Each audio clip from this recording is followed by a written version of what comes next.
Halo Niken here and welcome back to my YouTube channel. Gimana dengan kabar kalian? Semoga kalian selalu diberikan kesehatan dan diberikan rezeki lancar. Amin amin ya robbal alamin.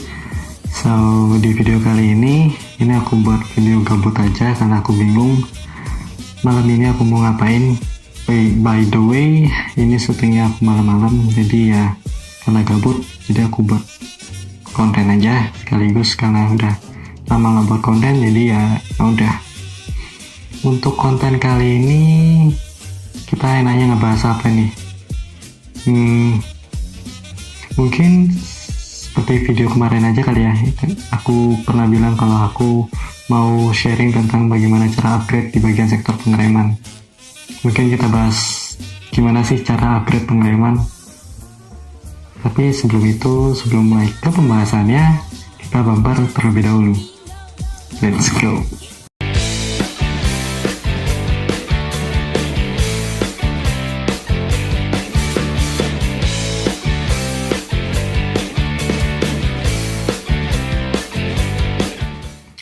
Oke, kalian pasti sudah tahu dong fungsi dari part pengereman itu apa?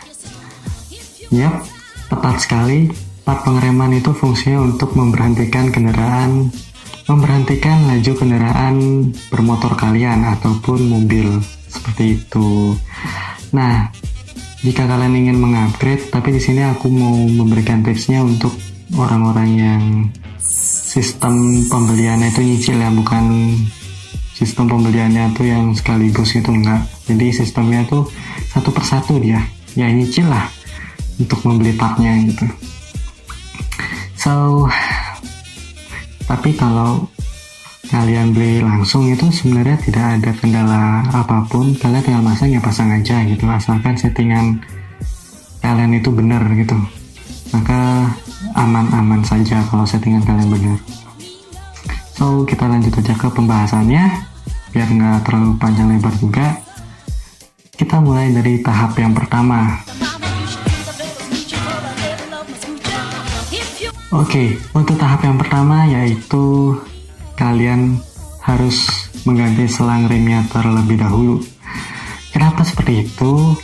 Karena jika kalian mengupgrade di bagian kalipernya dulu ataupun master remnya terlebih dahulu, maka pengereman kalian itu tidak maksimal, alias bisa saja mengalami remblong seperti itu. Jadi kalian wajib, jika kalian nyicil itu wajib pertama kali harus mengganti selang remnya terlebih dahulu, baru kalian mengupgrade di bagian sektor lainnya, seperti itu. Oke, kita lanjut aja ke part yang kedua. Yang part kedua itu kalian bisa mengupgrade di bagian master remnya terlebih dahulu. Nah, kenapa nggak kaliper? Kaliper itu menurutku upgrade-annya itu paling belakang aja, karena kaliper tuh fungsinya lebih apa ya?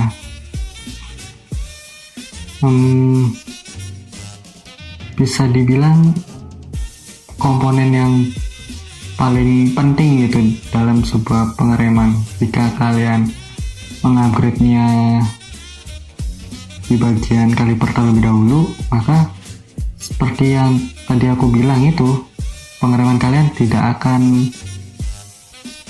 berfungsi dengan sebaiknya gitu. Jadi kalian harus mengganti selang rem yang terlebih dahulu, seperti yang tadi aku bilang, baru kalian upgrade di bagian masternya.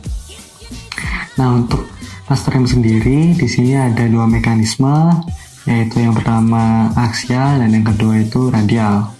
Nah, lantas apa sih perbedaan dari aksial dan radial? Mungkin di video selanjutnya bakal aku bahas. Oke, next. Part yang ketiga yaitu kaliper. Nah, untuk part yang ketiga ini baru kalian bisa mengupgrade di bagian kaliper. Untuk kaliper sendiri di sini banyak banget di toko-toko variasi ataupun di marketplace sekalipun itu menjual yang diameter pistonnya tuh berbagai macam gitu. Ada mulai dari 1 piston, 2 piston, 4 piston, dan 6 piston. So, sesuaikan saja dengan kebutuhan pengereman kalian, mau karakternya seperti apa. Lanjut part pengereman yang keempat.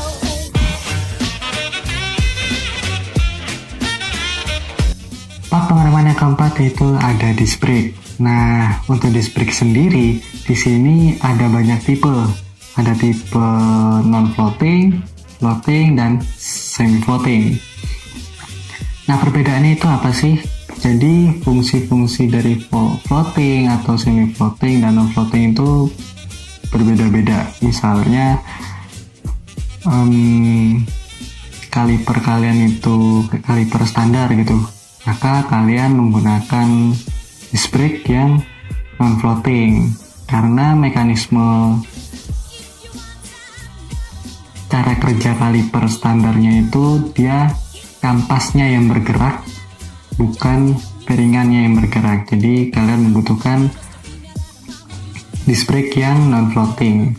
Tapi jika kaliper kalian seperti Brembo, seperti itu, baru kalian menggunakan yang floating ataupun yang semi-floating. Gunanya apa? Gunanya ya supaya untuk pengereman kalian lebih maksimal gitu. Intinya, salah satu dari part pengereman tersebut, entah itu dari kaliper ataupun disc brake-nya itu harus salah satu ada yang bergerak supaya pengereman kalian itu lebih maksimal. Itu sih saranku. Cuman kalau kalian ingin menggunakan kaliper standar tapi piringan cakramnya itu yang floating, ya nggak masalah gitu. Jadi ya intinya balik lagi ke selera masing-masing. Cuman untuk part pengereman ini jangan asal-asalan juga seperti itu. Kalian juga harus memilih mana yang part pengeremannya kualitasnya bagus dan mana yang kualitasnya yang bisa dibilang replika, yang hanya cor-coran lah. Kan banyak tuh ya yang jual master rem yang master remnya itu materialnya itu kurang bagus. Nah, itu dia tadi part pengereman yang ada pada motor. Dan lagi-lagi aku ingatkan, jika kalian ingin mengupgrade secara nyicil, itu yang pertama kali kalian harus ganti jika kalian ingin mengupgrade di bagian part pengereman itu selang remnya terlebih dahulu, baru yang kedua master rem, yang ketiga kaliper, yang keempat disc brake. Atau kalian balik pun juga bisa, kayak selang remnya terlebih dahulu, disc brake-nya baru ke disc brake, dan yang ketiga itu master rem, baru terakhir itu kaliper. Pokoknya di sini aku saranin jika kalian upgrade di bagian sektor pengereman itu kalipernya dibelakangin gitu, alias belakang-belakangan.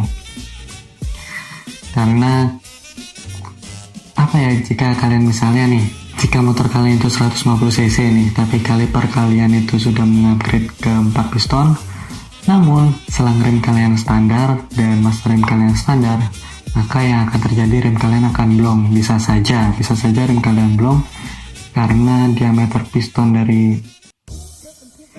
master remnya itu yang terlalu kecil, alias tidak kuat memompa si kaliper 4 piston ini. Dan selang remnya yang standar yang bahan karet itu bisa saja melar, dan alhasil pengereman kalian itu tidak bisa bekerja dengan maksimal.